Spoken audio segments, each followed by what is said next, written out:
Hello friends, welcome back 3R classes. हम लोग देख रहे थे घटना चक्र भारतीय इतिहास का पूर्वावलोकन।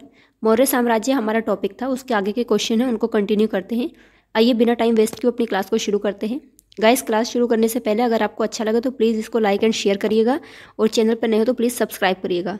आज का हमारा पहला क्वेश्चन है, निम्नलिखित में से किस मौर्य राजा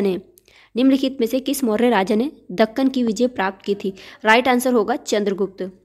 मौर्य साम्राज्य के संस्थापक चंद्रगुप्त मौर्य ने दक्षिण भारत की विजय प्राप्त की थी। इस संदर्भ में अशोक के अभिलेखों, जैन एवं तमिल साक्ष्यों से जानकारी प्राप्त होती है। दक्षिण भाग के अनेक स्थलों में अशोक के अभिलेख प्राप्त हुए हैं, किंतु अशोक ने एकमात्र कलिंग विजय ही की थी।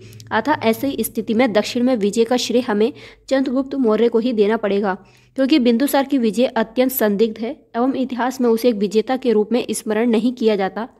जैन एवं तमिल साक्ष्य भी चंद्रगुप्त मौर्य की दक्षिण विजय की पुष्टि करते हैं। गाइस, आवाज़ में थोड़ी प्रॉब्लम हो रही है, आप लोग इसको थोड़ा सा मैनेज कर लीजिएगा, लेकिन कंटेंट में कोई भी कमी नहीं होगी आप लोगों के। अगला क्वेश्चन है हमारा, मालवा, गुजरात एवं महाराष्ट्र किस शासक ने पहली बार जीता? मालवा, गुजरात और महाराष्ट्र किस शासक ने जीता था? राइट आंसर होगा हमारा चंद्रगुप्त मौर्य। राजनीतिक तौर पर लगभग समस्त भारत का एकीकरण चंद्रगुप्त मौर्य के नेतृत्व में संभव हुआ। प्रारंभिक विजयों के फलस्वरूप चंद्रगुप्त मौर्य का साम्राज्य व्यास नदी से लेकर सिंधु नदी तक के प्रदेश पर हो गया। रुद्रदामन के अभिलेख से पश्चिमी भारत पर उसका अधिकार प्रमाणित होता है। जैन ग्रंथों के अनुसार सौराष्ट्र के साथ साथ अवंती पर भी चंद्रगुप्त मौर्य का अधिकार था।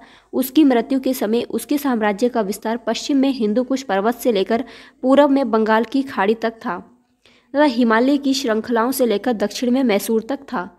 अभिलेख जिससे यह प्रमाणित होता है कि चंद्रगुप्त का प्रभाव पश्चिम भारत पर था, वो कौन सा शिलालेख है? वो राइट आंसर होगा सी, रुद्रदामन का जूनागढ़ अभिलेख। 150 ईस्वी के रुद्रदामन के जूनागढ़ शिलालेख से अनार्त और सौराष्ट्र गुजरात प्रदेश में चंद्रगुप्त मौर्य के प्रांतीय राज्यपाल पुष्यगुप्त के द्वारा सिंचाई के बांध के निर्माण का उल्लेख मिलता है, जिससे यह सिद्ध होता है कि पश्चिम भारत का यह भाग मौर्य साम्राज्य में शामिल था। चंद्रगुप्त मौर्य के साम्राज्य में सम्मिलित था, यह प्रमाणित होता है। गुजरात चंद्रगुप्त मौर्य के साम्राज्य में सम्मिलित था, यह प्रमाणित होता है रुद्रदामन के जूनागढ़ शिलालेख से या शिला अभिलेख से। सेल्यूकस, जिसको अलेक्जेंडर द्वारा सिंध एवं अफगानिस्तान का प्रशासक नियुक्त किया गया था, को किस भारतीय राजा ने हराया था? राइट आंसर चंद्रगुप्त ने। मौर्य वंश के संस्थापक चंद्रगुप्त मौर्य ने सिकंदर के साम्राज्य के पूर्वी भाग के शासक सेल्यूकस की आक्रमणकारी सेना को 305 ईसा पूर्व में परास्त किया था। चंद्रगुप्त मौर्य ने सेल्यूकस को किस वर्ष में पराजित किया था? हमारा राइट आंसर होगा 305 ईसा पूर्व। दिया गया मानचित्र देखिए किससे संबंधित है। ये दिखाया गया पूरा प्रदेश है, ये यहाँ से लेकर यहाँ तक ने किसने जीता हुआ था? तो देखेंगे इसका सही आंसर होगा अशोक के उसके शासनकाल के अंतिम समय का ये मानचित्र हमको दिखाया गया है, जब अशोक ने पूरे भारत पर लगभग अपना एकीकरण कर लिया था, भारत का उसको जीत लिया था।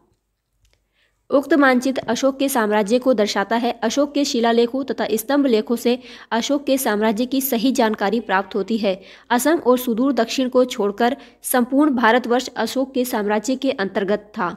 किसने सहिष्णुता, उदारता और करुणा के त्रिविध आधार पर राजधर्म की स्थापना की थी? राइट आंसर होगा हमारा अशोक।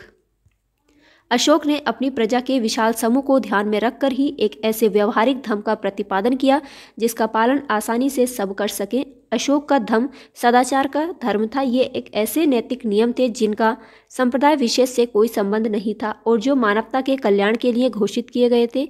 सहिष्णुता, उदारता, करुणा इसके त्रिविध आयाम थे। निम्नलिखित में से कौन सा क्षेत्र अशोक के साम्राज्य में सम्मिलित नहीं था? अफगानिस्तान, बिहार, श्रीलंका, कलिंग। राइट आंसर होगा श्रीलंका, क्योंकि वह ऊपर के सारे भागों को तो जीत ही चुका था। श्रीलंका अशोक के साम्राज्य में स्थित नहीं था। अशोक के द्वितीय शिलालेख से स्पष्ट होता है कि भारत में अशोक का अधिकार चोल, पांड्य, सत्यपुत्र, केरलपुत्र एवं ताम्रपर्णी यानी श्रीलंका को छोड़कर सर्वत्र था, क्योंकि इन राज्यों को प्रत्यंत या सीमावर्ती राज्य कहा गया है। अशोक के निम्नलिखित अभिलेखों में से किसमें दक्षिण भारतीय राज्यों का उल्लेख हुआ है? राइट आंसर होगा द्वितीय मुख्य शिलालेख। अशोक के शिलालेखों को 3 वर्गों में विभाजित किया है। शिलालेख, स्तंभलेख, गुहालेख। अशोक के द्वितीय वृहद शिलालेख में चोल, पांड्य, सत्यपुत, केरलपुत आदि दक्षिण भारतीय राज्यों का उल्लेख मिलता है। गाइज, आज की क्लास में इतना ही है। मिलेंगे इसके आगे के क्वेश्चंस के साथ। तब तक के लिए अपना ख्याल रखिए, पढ़ते रहिए। अपनी पढ़ाई में रिवीजन को एकदम इम्पोर्टेंट बना लीजिए। एक भी दिन का गैप नहीं करना है, चाहे हालात कैसे हो। थोड़ा पढ़ना, लेकिन पढ़ना ज़रूर है। गाइज, मैं भी डेली पढ़ती थी। जब मैं जॉब में नहीं थी, उससे पहले इतनी परेशानी होती थी, कुछ ना कुछ होता था, लेकिन मैंने अपनी पढ़ाई को कभी भी बीच में छोड़ा नहीं। क्योंकि हम अगर एक दिन की भी पढ़ाई छोड़ते तो हम और लोगों से कम 15 दिन तो पीछे हो ही जाते। इसलिए गाइस, अपनी पढ़ाई को ब्रेक नहीं करना, पढ़ते रहना, मेहनत करते रहना, कामयाबी ज़रूर मिलेगी। बाय।